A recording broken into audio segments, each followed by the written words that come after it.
السلام عليكم يا جماعة، ازيكم عاملين ايه؟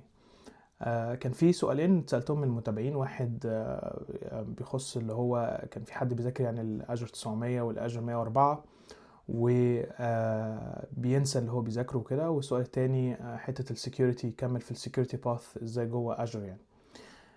السؤال الأولاني الموضوع بسيط جدا. انت دلوقتي في الكورسين دول خدت فيهم الأجر 900 ده اللي هو المبادئ أو الأساسية بتاعة الكلاود، وفيها الفاندمنتالز والحاجات دي كلها.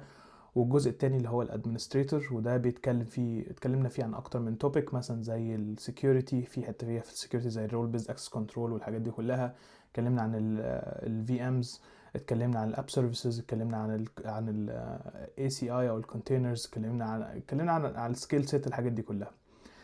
آم، انت بعد ما بتذاكر ده توبيك، ممكن كل توبيك تتعمق فيه. يعني ممكن تتعمق في الفي ام لوحدها، تتعمق في النتوركينج لوحدها، ازاي تعمل في بي ان مثلا، ازاي تبني في بي ان، ازاي مثلا تلعب جوه الاوبريتنج سيستم. مثلا انت دلوقتي كريت ويندوز او لينكس، على حسب الباك جراوند بتاعتك انت عاوز تذاكر ايه. ليه ما تكملش مثلا مذاكره في القصه بتاعت الويندوز او بتاعت اللينكس، خلاص فتعلم ازاي تستخدم الاوبريتنج سيستم. فمثلا خلينا نعمل تحدي مع بعض كلنا. يعني الديدلاين هيبقى بتاعك اسبوعين. عاوزك ان انت تكريت مثلا فيرتشواليزيشن بلاتفورم ايا كان على اللابتوب بتاعك، حاجه زي هايبر في او في ام وير، وكريت 2 فيرتشوال ماشين. الاتنين فيرتشوال ماشين دول هيبقى فيهم اسمه ده ويندوز ولينكس في ام. وعاوزك تاخد الويندوز ولينكس في ام دول من على اللابتوب بتاعك، تنقلهم على الكلاود. الهنت هنا حاجه اسمها اجر مايجريت. عايزك تعمل اسسمنت، عاوزك اسمه ده تتشيك مثلا الريبورت فوق على الكلاود. هيديك البرايسنج نوع ايه الحاجات اللي موجوده عندك. وعاوزك بعد كده تمايجريت كل الفيرتشوال ماشينز دي على الكلاود. الديدلاين بتاعك اسبوعين، وهكتب بوست كده ان شاء الله بعد اسبوعين هل الناس دي خلصته ولا لا. لو الناس خلصته هبتدي انا اعمل الفيديو بتاعه، ونشرح نشوف فيه اسمه ده التاسك دي ماشيه ازاي. الحاجة التانية، تعالى مثلا نفكر في حاجة زي مثلا لو انت الفيرتشوال ماشين قفلت على صباعك، سطبت فاير وول، وجي الفاير وول عمل بلوك للار دي بي، او عمل لك مثلا بلو سكرين اوف ديث، او مش عارف تي اس اس اتش على الماشين، وعاوز تخش ترابل شوت عليها. ازاي تعمل ريسكيو في ام، وازاي مثلا تخش تلعب في الريجستري والكلام ده كله. في دي مثلا حاجات برضو بتعملها السبورت، لان دايما الناس اول ما مش عارف يكونكت على الفي ام ما بيعرفش ازاي يروح لللوجز ويشوف اللوجز مثلا ماشي، عمل حصل فيها ايه، هل في ابديت مثلا اتسطب. طب ازاي اشيل ابديت من اوف لاين من الماشين. طب ازاي اعمل ريسكيو في ام، ازاي اخد الفي اتش دي دي واعمل لها مثلا ترابل شوتنج. كل الحاجات دي برضو تقدر تعملها سواء ويندوز او لينكس. فازاي برضو تعمل القصه ديت. خلاص. ودي خليها يعني ايه اللي بعده. بس انا الاول التاسك الاولاني عايزك تكريت 2 في ام، والفي ام دي تنقلهم على الكلاود. الهنت بتاعك روح بقى ذاكر هايبر في، روح ذاكر في ام وير، شوف ازاي تعمل فيرتشوال ماشين، ازاي تداونلود الايزو فايلز على الكمبيوتر بتاعك، شوف ازاي بعد كده تستخدم الايزو مايجريت اسسمنت، ازاي تعمل اسمه ايه ده مايجريشن. طبعا محتاج فلوس، محتاج انت يبقى عندك اجر سبسكريبشن عشان تشتغل عليها. لو ما عندكش اجر سبسكريبشن دي مش مشكلتي بقى، فاهم. بس يعني اللاب ممكن تجرب بيه بحاجه زي كده. بعد ما تخلص ابعت لي قول لي والله انا عملت كذا. عندك الارتفيشال انتليجنس تولز تقدر تسيرش بيها. عندك الدوكيومنتيشن تقدر تتفرج عليها. امشي بيها واسالهم ازاي نعمل التاسك ديت، وبعد كده نرجع نتكلم فيها ان شاء الله. بالنسبه لمجال السكيورتي، انا زي ما قلت قبل كده الف مره ان انا مش متخصص سكيورتي، ولكن ممكن تبص في حاجات لو انت عاوز تفهم اكتر عن السكيورتي بتاعت الكلاود. في برودكت سبيسيفيك حاجات زي مايكروسوفت ديفندر فور كلاود، وده سوليوشن مثلا زي بيسموه كلاود سكيورتي بوستشر مانجمنت، وسي دبليو بي او كلاود سكيورتي كلاود ورك لود بروتكشن. سي اس بي ام ان انت مثلا زمان كان في امازون مثلا الناس لما تيجي تعمل مايجريشن كان بيبقى فيه vulnerabilities كتير، زي حد مثلا يفتح البورت لكل الناس اللي هو البورت بتاع الاس اس اتش مثلا ل 0.0.0/0 للانترنت، او ان هو مثلا في operating system vulnerability هو مش عاملها، او مثلا يكون في updates ما بيسطبهاش القصص دي كلها، او في configuration في النتورك نفسها مش مظبوطه والفاير وول مش متظبطه كويس. فمايكروسوفت ديفندر فور كلاود مثلا برضو ده برودكت ممكن تذاكره. ده مش ملوش تقريبا يعني سيرتيفيكيشنز، ولكن ليه دوكيومنتيشن كويسه جدا وليه فيديوز كتيره. فممكن تشوف الديفندر فور كلاود ده ازاي تستخدم تعمل هيلث تشيك اسسمنت للسكيورتي، ازاي يعني ايه مايتر اتاك فريم ورك، تشوف الاتاك ستيج مثلا ماشي عامل ازاي، الحاجات دي كلها. تشوف الاليرتس، ازاي تسبريس الرول، ازاي تدسمس الرول، ازاي تتعامل مع الاليرتس ديت، ازاي توصل تعمل سكان ليها. عاوز مثلا تكونكت ديفندر فور كلاود لمالتي كلاود مثلا، حاجات زي اسمه ده جوجل كلاود، زي اي دبليو اس، زي طبعا اجر اون بريميسز، كل ده تقدر تعمله مع مايكروسوفت ديفندر فور كلاود. في حاجات زي مثلا تنتجريت مع ديفندر فور اند بوينت وتسطب الاي دي ار او الاند بوينت بروتكشن، مش فاكر يعني، تسطب المايكروسوفت او ويندوز ديفندر على ويندوز ولينكس وماك، وازاي تمانج الكلام ده كله، وازاي برضو تشوف السكيورتي رولز وكل الحاجات دي كلها، كل ده بينتجريت مع ديفندر فور كلاود.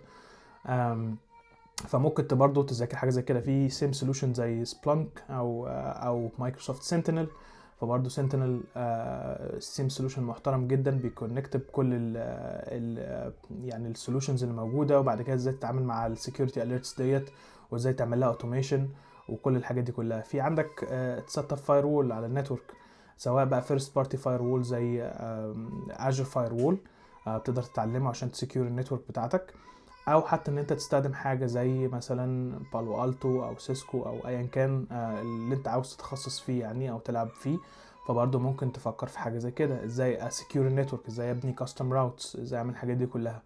فالكورس طبعا هيساعدك ان انت تفهم ان في الاوبشنز دي موجوده، وممكن يكون بيتكلم في حتت منها صغيره، لكن التعمق ده بتاعك انت. لازم مثلا لو انت هتذاكر سكيورتي لازم هتنزل ان ديب على برودكت سبيسيفيك، ازاي تسكيور النتورك، ازاي تعمل الحاجات دي كلها. انت خلاص فهمت الانفراستراكشر بتاعت الكلاود ماشيه ازاي، يعني ايه فيرتشوال نتورك، يعني ايه بيرنج، يعني ايه مالتي سب سايتس او مالتيبل فيرتشوال نتوركس، وازاي يعني ايه هاب اند سبوك وكل الحاجات دي كلها.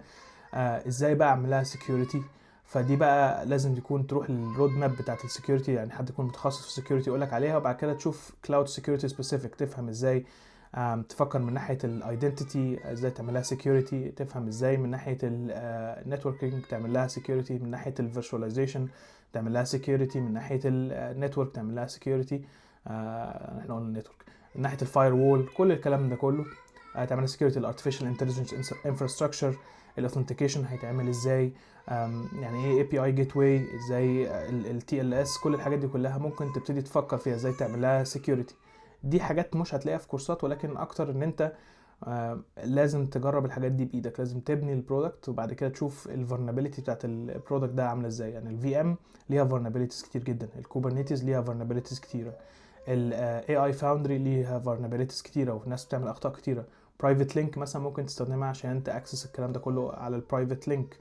فكل ما هتوسع في الكورسات بتاعه الكلاود وتفهمها اكتر وتشوف برضو من ناحيه السكيورتي، كل ما هتعرف تتعامل معاها. طب لو كاستمر عنده مالتي كلاود، ازاي هتعمل سكيورتي المالتي كلاود؟ لو عنده اون بريم وعنده مالتي كلاود، هتعمل كل الكلام ده كله. كل ما الانفايرمنت دي هتكبر كل ما هتعرف اكتر. بالنسبه يعني اكتر حاجه ممكن هتخليك ان انت تعرف تعمل الكلام دوت زي ما قلت كده، ان انت تركز على برودكتس معينه وتذاكرها جوه مايكروسوفت او الكلاود بروفايدر اللي انت بتفضله. والحاجه تانية انت لازم تشتغل فاهم، عشان الشغل هيديك حاجات كتير جدا انت ما تعرفهاش، وهتروح تجري وتذاكرها مع نفسك. فانت لو ما ذاكرتش مع نفسك بس، او ذاكرت التراك بتاع الكورسات، هتبقى راجل انستراكتور، يعني هتعرف تدرس الكورس. يعني لو عدت الاجر ادمنستريتور ده 1000 مرة، لو عدت الكورس بتاع السكيورتي 1000 مرة، في النهاية هتعرف تدرس السكيورتي بس. لكن ان انت تشتغل في برودكشن انفايرمنت موضوع مختلف تماما. فعشان كده دايما يقولك روح دور على افكار مشاريع. افكار المشاريع ممكن تدور بيها ان انت تكتب للاي اي تول عندك، واحنا نشوف ان شاء الله في الكورس بتاع جيت هاب كوبايلوت ازاي تعمل انستراكشنز، تديها انستراكشنز تقول والله انا بتعلم عن الكورس الفلاني، عاوزك تديني امثله اعملها. يقدر ان هو يديك حاجات تعملها، وبعد كده انت تجربها بايدك وتتعلم، وبالتالي كانك بتشتغل مشاريع حقيقيه في ديدلاين، تجرب تعمل الحاجات دي كلها. بس فدي ممكن الحاجات اللي ممكن افكر فيها في السكيورتي كهاي ليفل يعني. ولكن السكيورتي بحر كبير جدا، واي حد برضو هيتكلم عن رود ماب. يعني انا قبل كده سالت ناس تقيله جدا في السكيورتي، يعني كانت شغاله في فيندرز كبار، دايما كل شركه ليها السكيورتي رود ماب بتاعتها، ليها كاستم سولوشنز بتاعتها، كاستم سكيورتي سولوشنز بتاعتها. في اساسيات موجوده، ولكن انت محتاج ان انت يعني العالم كبير، عالم كبير قوي في القصه ديت، فانت محتاج تشوف مثلا كلاود واحد وتركز فيه وتبتدي تشتغل عليه كويس. بس يعني وتشوف السكيورتي سولوشنز بتاعته، يعني فاهم، او الفولنربيلتيز او الكومن فولنربيلتيز بتاعت كل سيرفيس المفروض ماشيه ازاي. وكل ما تفهم عن السيرفيس دي كل ما تعرف ازاي تسكيور السيرفيس دي، لان هيبقى ليها فولنربيلتيز وهيبقى ليها السكيورتي بيست براكتس يعني. بس فده اللي اقدر اساعدك بيه. لكن لو انت عندك اسئله تانية او حاجات زي كده عن السكيورتي جوه الكلاود، محتاج تروح لقناه او حد متخصص في السكيورتي هو اللي يشرح لك القصص دي، لان المجال كبير قوي، فيه اوفensive وديفensive وقصص كبيره. وفي مثلا ويب سكيورتي، طب الويب سكيورتي ده هيتعمل ازاي؟ طب ازاي هسكيور بابليك ويب سايت؟ طب ايه هو الويب ابلكيشن فاير وول وشغال على ايه وازاي؟ وكل الحاجات دي كلها. في مثلا حاجه زي الاجر واف، او يعني اللي هو بيسموه ايه، ريجنال لود بالانسر على لاير 7. فده برضو حاجه موجوده ممكن تستخدمها عشان تسكيور البابليك ويب سايتس. وفي حاجه اسمها فرونت دور، حاجه زي كلاود فلير كده موجوده. فرونت دور هي برضو جلوبال لود بالانسر في ويب ابلكيشن فاير وول، بيقدر بقى يبلوك السيكوال انجكشنز واسمه ده البوت اتاكس والحاجات اللي بتحصل على لاير 7 ديت. فدي كلها برودكتس ممكن تروح تتعلمها، موجوده في مايكروسوفت. ماسترها كويس، شوف انت بتستخدمها ازاي، بعد كده شوف الفيرست والثيرد بارتي يعني. بس يعني ده ممكن اللي اقدر اقوله لك. الحاجة التانية هستنى منكم كمان اسبوعين ان شاء الله هعمل بوست، اللي عاوز يخش في التشالنج ده ان انت تعمل مايجريشن من اون بريميسز للكلاود. وبعد كده اصور لكم انا الكلام ده بالانجليزي، واتفرج على الستبس بتاعتها وشوف انت عملتها صح ولا غلط. بعد كده ممكن نعمل زي تشالنجز كده كل كام اسبوع، ان انتوا تعملوا حاجة وانا بعد كده اطلع اصورها ونشوف ازاي اسمه ده المشروع، كأننا بنعمل مشروع سوا مع بعض. يلا اشوفكم ان شاء الله بعد اسبوعين على التشالنج دوت.